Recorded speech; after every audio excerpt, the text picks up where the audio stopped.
ഒരു ഇതിഹാസത്തിന് വിട. കൊൽക്കത്തയുടെ ഈ പർപ്പിൾ നിരത്തിൽ എന്നും മായാതെ നിൽക്കുന്ന ഒരു അധ്യായമാണ് നിങ്ങൾ തകർത്തടിച്ച ഓരോ സിക്സറുകളും നിർണായകമായ ഓരോ വിക്കറ്റുകളും കൊൽക്കത്തയുടെ ചരിത്രത്തിലെ സുവർണ നിമിഷങ്ങളായിരുന്നു.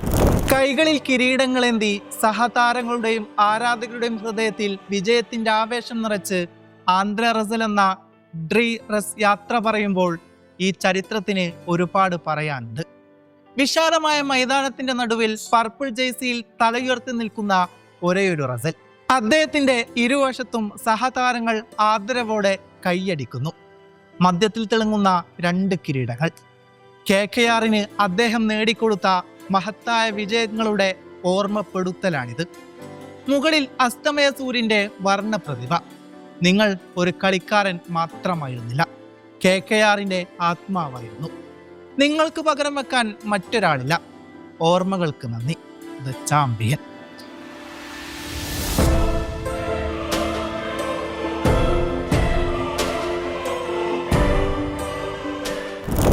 വെസ്റ്റ് ഇൻഡീസ് ഓൾറൗണ്ടറും കൊൽക്കത്ത നൈറ്റ് റൈഡേഴ്സിന്റെ ഇതിഹാസ താരവുമായ Andre Russell Indian premier league മത്സരങ്ങളിൽ നിന്ന് വിരമിക്കൽ പ്രഖ്യാപിച്ചിരിക്കുന്നു.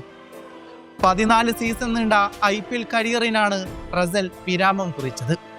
കൊൽക്കത്ത നൈറ്റ് റൈഡേഴ്സിനോടൊപ്പം 12 സീസൺ ചെലവഴിച്ച റസൽ മറ്റൊരു ഫ്രാഞ്ചൈസിക്ക് വേണ്ടി ഇനി കളിക്കാനില്ലെന്ന് തീരുമാനിച്ചെന്നാണ് സോഷ്യൽ മീഡിയയിലൂടെ അദ്ദേഹം അറിയിച്ചത്.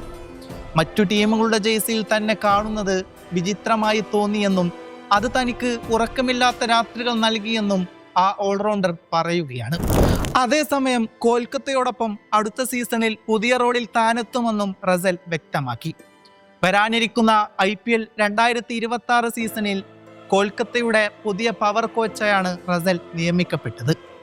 കഴിഞ്ഞ സീസണിൽ റസലിന് പ്രതീക്ഷയ്ക്കൊത്ത പ്രകടനം പുറത്തെടുക്കാൻ സാധിച്ചിരുന്നില്ല. പിന്നാലെ IPL 2026 താരലേലത്തിന് മുമ്പേ 37-കാരനായ റസലിനെ കൊൽക്കത്ത റിലീസ് ചെയ്തിരുന്നു.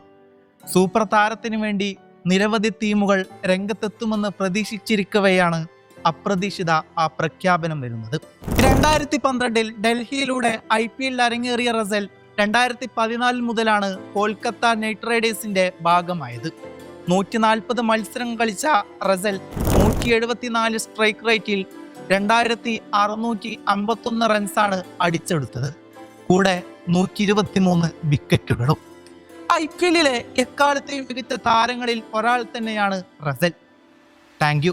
നിങ്ങൾ തന്ന ഓർമ്മകൾ ഞങ്ങൾ ഒരിക്കലും മറക്കുകയില്ല. നിങ്ങളൊരു ഇതിഹാസമായിരുന്നു.